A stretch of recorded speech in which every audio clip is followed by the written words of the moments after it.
Hey, I'm Klubb with MURPHGAM and welcome to my thoughts. Today I want to discuss difficulty in video games, what it is, how it's handled, and what makes a good game with good difficulty. Video games have been around for years, bringing joy and delight to so many people, but on the other side of that joy and delight is a swelling rage that this isn't fair or they cheated attitude. This, in most cases, is built around the game's difficulty. However, the game's design, or rather the thing that makes us love these games, has us coming back every time, regardless of this difficulty. That is, of course, if the game was designed well. Now, not all good games have to be difficult, and a game's value is not judged upon by its difficulty. You may be the greatest Super Meat Boy or Cuphead player there is, but that doesn't mean games that are not as demanding of the player are considered bad games. Games in the Lego or Yoshi franchises are often regarded as easy, and in the worst cases, thought of as nothing more than a child's game. I disagree. Games like these are filled with charm, good game design, and are just pure fun. Which, isn't that the whole point of a video game? For it to be fun? As former Nintendo of America President Reggie Fils-Aimé put it, "If it's not fun, why bother?" While easier games may have less of a hard time making their games fun, what about difficult games? What does a game designer need to achieve to create a truly difficult game while still making the game enjoyable? Is it a difficulty setting? An assist mode for players unable to keep up? Should a player who just can't beat that boss just, as they say, get good? What is it that makes a difficult game fun?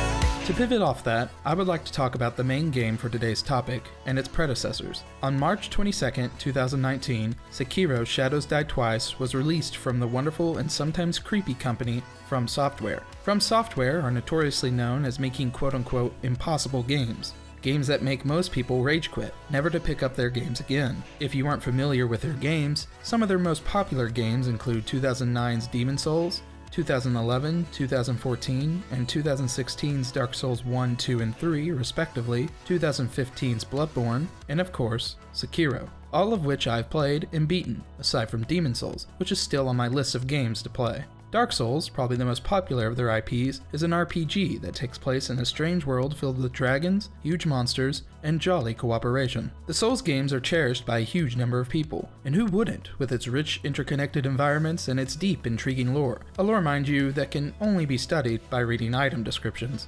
Another one of their games, and my personal favorite, is Bloodborne. Bloodborne, in its own way, plays very similarly to Dark Souls, the biggest difference being that it's a much faster-paced game. This time, the game takes place in a Victorian England-themed area, and is filled to the brim with disgusting monsters who have been infected with a blood-borne disease, hence the name.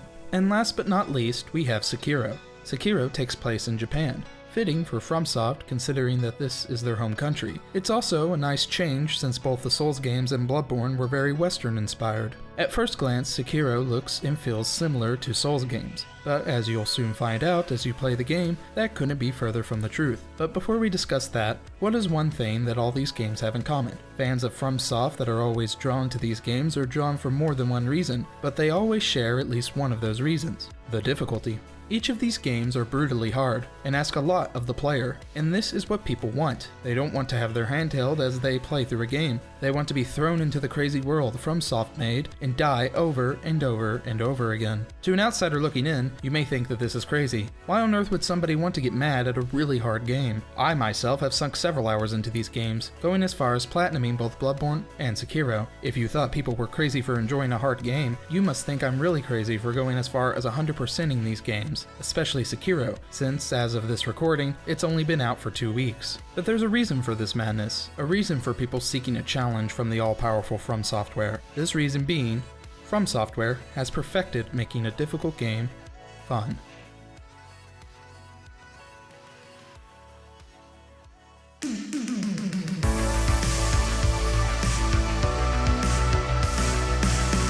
As crazy as it would seem, these games are not impossible. Sekiro's entire game design is about giving the fans a game that makes them feel the way they did when they played their first Souls game. A feeling of mastering something, a feeling of exploring a new world, a feeling of accomplishment and satisfaction. A common practice in any Souls game was keeping yourself spaced from the enemy, letting them strike to see what they would do and then retaliate. On top of this, it became muscle memory to dodge roll out of the way because in those games you had what's called invincibility frames, or iframes for short. It's basically a few frames of your character's animation that makes them invincible, preventing damage. In Sekiro, this doesn't exist. This becomes very apparent in one of the game's first mini-bosses. This ogre. Yes, you heard me right, this guy is a mini-boss. His entire fight is designed around preventing the player from using their muscle memory to fight. My instinct, along with a lot of other players, was to dodge away from his attacks, something that is easily countered and very heavily punished. These types of fights are echoed across the entire game, causing the player to relearn how to play a FromSoft game. Sekiro wants you to play aggressively, especially towards humanoid figures, causing them to retaliate. You would then counter to build up their posture meter and stagger them for a death blow.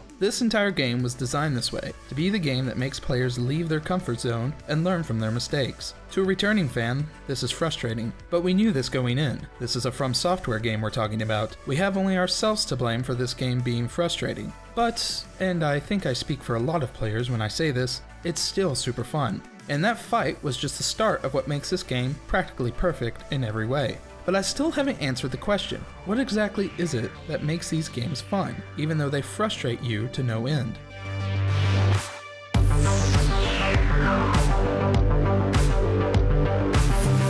Sekiro, along with the Souls games and Bloodborne, for one, don't treat you like an idiot. It gives you the bare minimum to start and then lets you out into the world. It doesn't give you tips to defeat a boss, a strategy, nothing. You, as a player, as a human, must adapt, learn, and conquer. Part of the joy of these games are the satisfaction of finally beating that boss that's been giving you a problem for the past 3 hours. It gives you a sort of high, if you will. According to a post by University Press in 2015, human brains are goal and accomplishment oriented. A person has an intent to do something. He/she succeeds and subsequently gets a shot of dopamine. Because of the characteristics of this chemical, it makes the person feel good and enforces their will to do it again, a reason that video games are so popular through all ages. These games fill you with the thought of victory, giving you that excitement you crave, causing you to seek out that next boss, only for them to destroy you, and the process starts anew. In my own experience with Sekiro, I was still learning the mechanics of the game, still hard stuck on attempting to dodge enemy attacks. It wasn't until I fought the early game boss Genichiro Ashina that I was finally able to understand how FromSoft wanted me to play their game.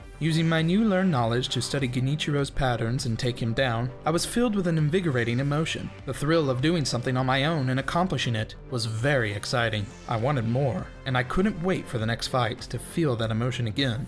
But this sort of feeling doesn't just come from the bosses in the game. It can also come from breaking off the path and discovering a new area, finding an item that will help you on your journey, or fighting through hordes of enemies with barely any health left and finally finding a resting point. Each moment getting you more and more excited each time, creating an overall thrilling and exhilarating experience in the process. They also do a fantastic job of creating that edge of your seat feeling. If you die, you lose your currency, and your heart sinks. You then have to navigate back through the area and retrieve what you have lost. And if you fail, you lose everything you were trying to retrieve. This feeling can be heartbreaking, and sometimes it's the thing that causes a player to give up and never come back. Sekiro, on the other hand, changed this. You can resurrect in this game with a small narrative price to pay. With you back on your feet, you can choose to run away or finish the fight you started. However, if you die again, there's no coming back. The penalty in this game is slightly different. You lose half your currency and half of your experience. Except you don't lose any of your skill points that you have already earned. In that regard, Sekiro feels like a more forgiving game, considering how easy it is to gain more currency if need be. Although this is the case, the game is still brutally difficult, but in the best of ways, just like its predecessors. With huge sprawling worlds to explore, giant bosses to take down, and a move set to master, it's no wonder people have a love for these games. That joy of finally taking down that boss, or finally completing that challenge, is a feeling most games can't replicate, either by making the boss stupidly impossible, or just not teaching the player enough about the mechanics of the game before throwing them headfirst into a wall. With all that said, I highly recommend the From Software games. They are some of the most well-designed and fun-to-play games I've ever played. But I will also admit, these games are not for everyone, and I don't consider anyone less of a person or a gamer if they can't beat these games. They are difficult to play, but fun to master. But those are just my thoughts.